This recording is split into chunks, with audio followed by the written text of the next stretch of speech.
This is a City Lights Publications production.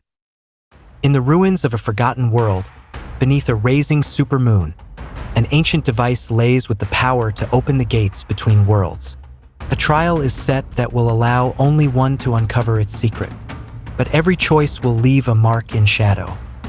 You are listening to The Shadow Demon, Constellation of Shadow, written by S. Baggley. The challenge begins.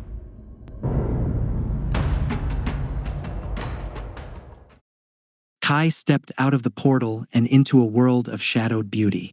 The air itself seemed to hum, thick with the strange perfume of alien flora, heady, sweet, and faintly metallic, as though laced with blood. Above him, the sky hung in bruised hues of indigo and violet, the dim sun dragging its dying light across a vast canopy of trees that rose like cathedrals. It was, without question, one of the most beautiful worlds he had ever visited and one of the deadliest. He stood for a long moment at the edge of the portal ring, the translucent gate still flickering behind him like the remnant of a dream. The ground beneath his boots was soft and pulsing, carpeted with moss that gave slightly, as if the soil itself were breathing. Somewhere in the dense forest below, unseen things whispered, the sound of fronds brushing against one another, of distant sighs. Kai had come here for a single reason. If he failed to find the key master, his interstellar travel would be severely restricted. Without new keys, he would be stranded, bound to drift along the lesser paths, scavenging among the forgotten worlds like a beggar among gods. He could not allow that. The demon within him stirred faintly, like a heartbeat under ice. The place was lush, overrun with vegetation, trees of impossible scale and thickness, their roots coiling over boulders like serpents. Yet beneath their grandeur lay death. The plants themselves were killers, not through teeth or thorns, but through their pollen, an airborne toxin known to travelers as zombie mist. It glittered faintly in the air, a faint silver dust that caught the dying light like powdered glass. Anyone foolish enough to stay here too long went mad. Entire colonies had once tried to claim this paradise, only to tear each other apart in a frenzy of hallucination and blood. Kai knew the stories well. He would not linger. He reached up to his neck and lifted the thin scarf he had over his mouth and nose. The Key Master's challenges were never what they appeared to be. This planet, beautiful and cursed, was merely the beginning, a test of endurance and clarity. The real prize, the true gate, lay hidden within the ritual grounds he had come to find. He had already used one of his remaining portal keys to reach this place. Now only one remained, a metallic talisman that was accompanied by a slender skewer. He kept them hidden inside the sash that swept across his chest. It was his way of escape if he failed. He took a step away from the portal. The light behind him dimmed, folded inward, and was gone. From this high vantage point, the world spread beneath him in endless forests, the horizon an undulating sea of green.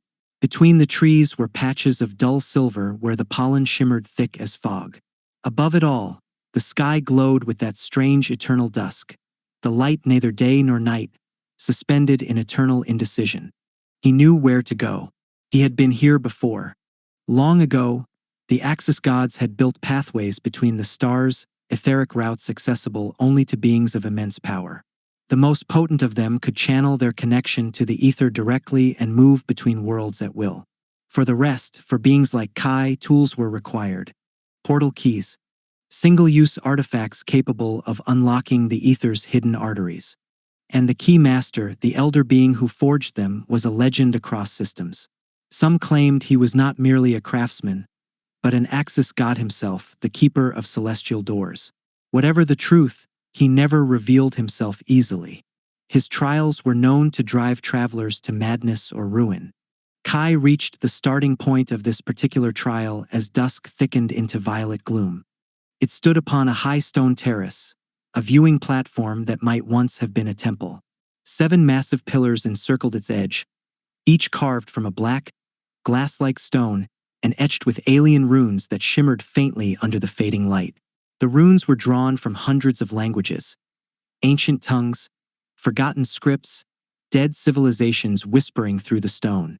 It was less a pattern than a vast cosmic puzzle, a word search across time itself.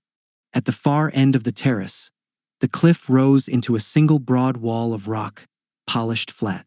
In its center was a small circular aperture, no wider than a fruit, positioned so that the moonlight, when it came, would pass through and strike the stone floor in a narrow, precise beam. Within the ring of pillars stood another set of stones, 7 smaller blocks, each about a meter high, their surfaces angled upwards, each marked with a narrow groove along its center. They looked like launch stands, but for what, Kai could only guess. Their purpose, he knew, was not mechanical but spiritual. To look through them, to align them, to see what others could not. And in the center of it all, embedded into the black stone floor, lay a single ruby the size of a man's hand. Polished smooth, glowing faintly from within as if lit by a buried flame. Kai's gaze lingered on it. The demon inside him stirred again, sensing the power that radiated from it. Not yet, Kai murmured under his breath. He wasn't alone. 2 other travelers waited there, competitors in this silent race for the key master's favor. The first was encased in a sleek, high-technology suit that shimmered faintly with blue light. A series of small data screens flickered across each forearm, cycling through telemetry in an alien script. The figure's helmet was domed, its faceplate a curved pane of distortion glass that blurred the features behind it. Yet Kai could tell from the build and movement human, or at least humanoid. The other was something else entirely. A tall, robed creature with scales of iridescent orange and a pair of slit-pupilled eyes that never blinked. They glowed faintly, catching the dying light. As Kai stepped forward, the lizard-like being turned its gaze on him. Its stare was unbroken, unwavering, the stare of something predatory. Then it spoke in a guttural tongue Kai didn't recognize. He waited, listening. Nothing familiar stirred in his mind. There were countless languages in the universe, but Kai knew many. The demon within him, the shadow, had lived long enough to learn more still. Sometimes Kai could reach into that shared well of memory and draw out what he needed. But it came with a cost. To open the link was to open the door both ways. He hesitated. Then, deciding it wasn't worth the risk, he shook his head. "I do not understand you," he said slowly, his British accent clipped and deliberate. The creature tilted its head, the orange scales rippling faintly as it turned to the other alien. They exchanged a brief burst of rapid speech, sharp and hissing. The humanoid one, the one in the suit, stepped forward. They pressed their gloved fingers to the mouth of the helmet and made a small spiraling gesture away from it. Kai recognized it. "Keep speaking." They wanted to sample his voice for translation. He sighed and began pointing at objects around him, naming them one by one. Stone, sky, light, pillar, rune. When he ran out of nouns, he simply began talking nonsense, filler, fragments of thought. After a few minutes, the alien raised a hand. "Do you learn me now?" came the reply, halting but understandable. Kai smiled faintly. "Almost. You're very close." A flicker of adjustment on their wrist display, and the next words came clearer, smoother. "My name is Aaron. I am from Lunith. Are you a treasure hunter too?"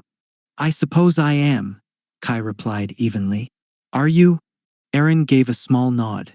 "We search for a treasure rumored to be hidden here. You have heard the same." He kept his expression neutral. "Perhaps. Depends on what you call treasure." Aaron's visor tilted slightly, the faintest reflection of starlight glancing off the glass. "We have been studying the runes for many cycles," they said, "but we have not yet unlocked the correct vault." "Ah," Kai murmured, pretending to think. "I was told there are 7 gates, only one leads to the vault. Do you know which?" "No. Only that it depends on a constellation, one visible from this world. But no record tells us which civilization's star map was used." "So it's a matter of luck then," Kai said lightly. "Still, if we work together, we might find it faster. Split the reward, perhaps." Aaron gave a soft, synthetic laugh. "It is said only one may pass through the gate when it opens." "I heard that too," Kai said. He smiled thinly, though his eyes remained sharp. He already knew all of this, every detail. The constellations were relics of the first settlers, 52 star formations visible from this hemisphere. He had memorized them once long ago. This test wasn't about knowledge. It was about perception. Aaron moved to the ruby at the platform center, raising one gloved hand. A small metallic sphere detached from her wrist and floated upward, humming. Then it burst into a web of energy that expanded, forming a faintly glowing dome over the entire area. The air shimmered. Stars bloomed overhead. It had created a planetarium. Erin's voice came through her helmet, cool and precise. We have cataloged over 2,000 constellations possibly visible from this world. These 82 are the most probable candidates. We search among them for the correct alignment. Kai looked up. The simulated sky glittered, lines connecting stars into familiar shapes. Hunters, serpents, suns, forgotten gods. He recognized the genuine ones instantly, buried amid the excess. Yet he said nothing. He could feel the faint tingle of scanning rays brushing against his skin, subtle, invisible. Aaron's suit was still reading him, testing for microreactions, trying to gauge what he knew. He let his expression remain perfectly indifferent. Looks like we're all guessing then, he said casually, his voice a picture of calm disinterest. He glanced towards the orange-scaled alien. What's his story? Aaron followed his gaze. He calls himself Zelaralan. He refuses to share a true name, says he seeks enlightenment, not treasure. He believes this is a spiritual trial. Kai raised an eyebrow. And if he fails? He has no ship, no remaining key. If he chooses wrong, he will die here. Kai studied the creature again. The unblinking eyes, the way its claws twitched just slightly when their gazes met. Doesn't look like the enlightenment type to me, he said softly. Aaron tilted her head, curious. What do you mean? I mean, Kai said, voice low, eyes still fixed on the lizard-like figure. I wouldn't turn your back on him. The last light of the alien sun was dying. As dusk fell across the valley, the beauty of the place curdled into something uncanny. The forest below, once a rolling sea of emeralds and gold, now appeared like a vast wound. Its depths thick with shadow, its silver mists pulsing faintly like living things. The air was colder now too, threaded with that sweet, poisonous scent of the pollen that had driven whole colonies to madness. Kai stood at the edge of the viewing platform, feeling the chill settle over the stone. The darkness seemed to creep upward from the valley, swallowing the horizon. Look, he said quietly. Aaron turned. On the floor before them, a single narrow beam of light had appeared, the first moonbeam of the planet's night. It shone through the small aperture in the cliffside wall and cast a perfect, circular dot of pale light on the black stone. The beam sat a meter away from the ruby at the center, trembling faintly as if alive. Moonrise? Aaron murmured, scanning the beam with a flick of her wrist device. Looks like we don't have long to wait. I agree, Kai said. His voice was calm, but his eyes never left the pale circle of light. If you don't mind, I'd like to clear my head before the show starts. Without waiting for a reply, he moved to a quieter section of the platform, lowered himself to the ground, and sat cross-legged. The polished stone was cool beneath his palms. He closed his eyes and began to breathe long, slow, measured breaths, until the pulse of his heartbeat matched the rhythm of the whispering wind around the pillars. He could feel them both. Aaron, methodical and busy, still scanning the runes with her instruments, perhaps documenting what she saw, and the other presence, the lizard-like being, Zelaralan, standing motionless. Its attention burned against the back of Kai's neck like a brand. Even with his eyes closed, he could feel the stare. Cold, predatory. Time drifted. The sound of Aaron's machinery blended with the low hum of the alien night. Far away, a distant thunder rolled across the forest, or perhaps something else moved beneath the trees. 20 minutes passed before Aaron's voice broke the silence. The beam, it's shifting. It's about to touch the jewel. Kai rose in one fluid motion. He dusted the fine silver pollen from his palms and returned to the central ring. Each step echoed faintly against the stone, mingling with the strange low hum now emanating from the ruby. He took his place at one of the smaller viewing stones, facing inward toward the jewel. The others followed suit, Aaron to another position, the lizard creature to his left, close enough that Kai could hear its slow, wet breathing. A heartbeat later, the moonlight struck the ruby dead center. The gemstone blazed to life, burning with a crimson brilliance that lit the platform like a forge. The runes on the surrounding floor ignited, red light searing through the cracks like rivers of molten metal. The glow raced outward, flowing under the viewing stones and up the tall pillars until each one shimmered with raw energy. Kai squinted against the sudden brightness, eyes watering. He had seen this ritual before. It marked the start of the search. Now came the trial. 7 portals would open. Only one would lead to the Keymaster. The others were traps, each a descent into one of the 6 buried obelisks that were hidden in the planet's many deadly jungles. They had 60 seconds. Kai crouched before the first viewing stone and peered upward through the narrow groove carved into its center. His vision took a moment to adjust after the red glare. Stars emerged, sharp and cold against the violet sky. Nothing he recognized. He moved swiftly to the next stone. Another unfamiliar pattern, the stars shifting faintly as though the heavens themselves were breathing. The third was no better. By the fourth, his pulse had quickened. The constellation there seemed half familiar, a hunter's shape, belt of 3 stars, a raised arm, Orion. But that was impossible. That was Earth's sky, not this world's. His human mind was playing tricks on him. He pushed the thought aside and went to the 5th. Time was slipping through his fingers like sand. As he leaned in to look, a violent shove caught him across the ribs. His body jerked sideways. The lizard alien was beside him, hissing something furious in its native tongue, clawed hands pushing him off balance. Kai reacted instantly. Years of combat reflexes took over. He twisted with the momentum, planting a hard palm against the creature's chest and driving it back with a sharp, disciplined strike.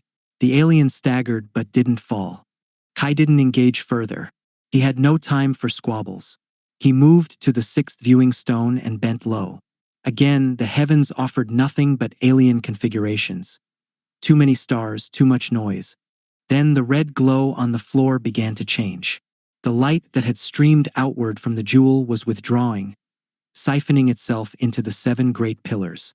Time was up. He straightened, his mind racing. Which one? Across the platform, Aaron was scanning one of the pillars, readings flashing frantically on her wrist displays. Kai frowned. He could tell by instinct alone that she'd chosen wrong. The pattern of the runes was off, the energy too unstable. The lizard alien was pacing between 2 others, glancing repeatedly toward Kai, trying to read his choice. 3 possibilities, he thought. Only 3. The 7th, the one he hadn't checked, was still a mystery. He made his decision. Kai stepped to one of the nearer pillars and waited, his breathing steadying into long, deliberate draws. The other 2 took their places as well. Aaron across the circle, the reptilian traveler unsettlingly close, his orange scales glimmering in the ruby light. The energy in the air was tangible now, a vibration that made Kai's teeth ache. The pillars began to hum. The ground trembled. A low, thunderous sound rose from the stone as cracks along the pillar's surface burst with red light. The runes flared, each stroke a vein of molten energy.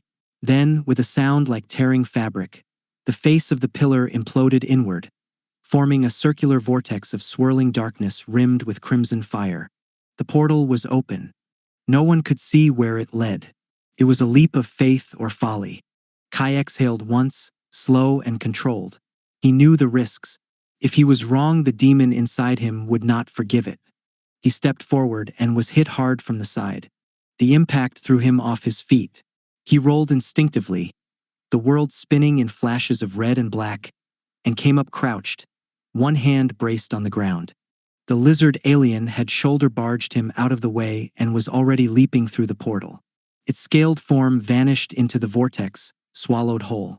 A heartbeat later, the portal collapsed with a sharp hiss, its light dying instantly. Kai's lips curved into a thin smile. So predictable, he murmured. He had chosen that pillar precisely to draw the creature's suspicion. It had taken the bait. Now only one chance remained, the seventh pillar, the untested one. He sprinted across the platform as the last of the red energy flickered through the runes. The stone beneath his boots pulsed with residual power, each step echoing like a drumbeat.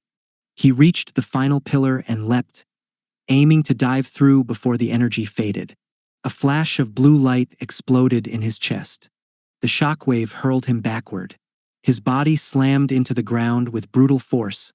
The breath ripped from his lungs. The world spun. Sound receded into silence. He tried to rise, but his limbs refused.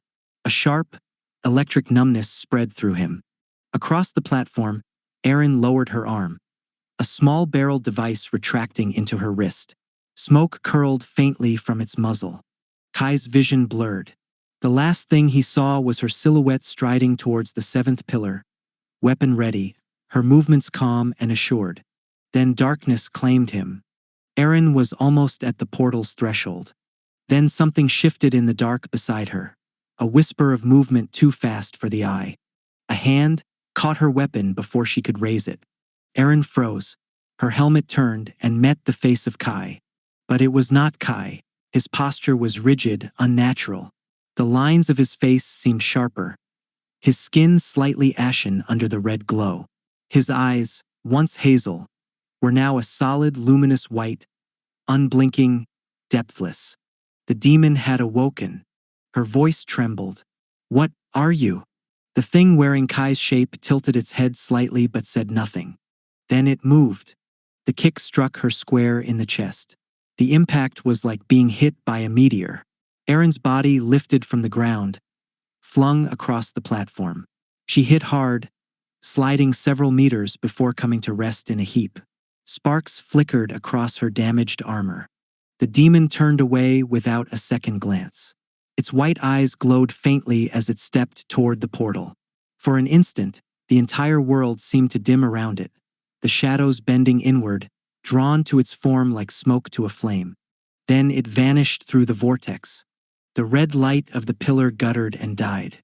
The portal collapsed with a low sigh, leaving only the dim reflection of the moons above. When Kai woke, it was to the bitter cold of another world. He gasped, the air thin and sharp in his lungs. His body ached as if struck by lightning. He was kneeling on hard, frozen ground, pale gray stone dusted with frost. His hands trembled. The demon had done its part. It had carried him through. He lifted his head. Before him towered a mountain of impossible scale, its jagged peak disappearing into clouds. At its base was a colossal archway carved into the rock, an ancient gateway glowing faintly with inner light. Kai's breath formed mist in the air. His heartbeat still echoed with the demon's residue. A dark, thrumming presence retreating slowly into silence. He rubbed his brow, wincing at the pain blooming behind his eyes. "Damn it," he whispered, voice hoarse. "You never make it easy." There was no reply. The shadow had withdrawn for now. He rose unsteadily to his feet and approached the archway. As he drew closer, the air grew warmer, suffused with a gentle radiance.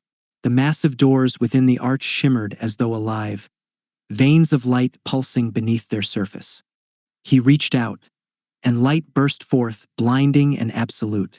When it faded, the doors were gone. A long passageway stretched before him, lined with smooth, glimmering stone. The silence was vast, echoing faintly with the hum of unseen energy. Kai took one cautious step, then another. His boots clicked softly against the polished floor. From somewhere ahead, a voice spoke. Deep, resonant, familiar in a way that made the hair at the back of his neck rise. "Welcome back, Shadow Demon," it said, its tone like the weight of centuries. "I was wondering when you would return."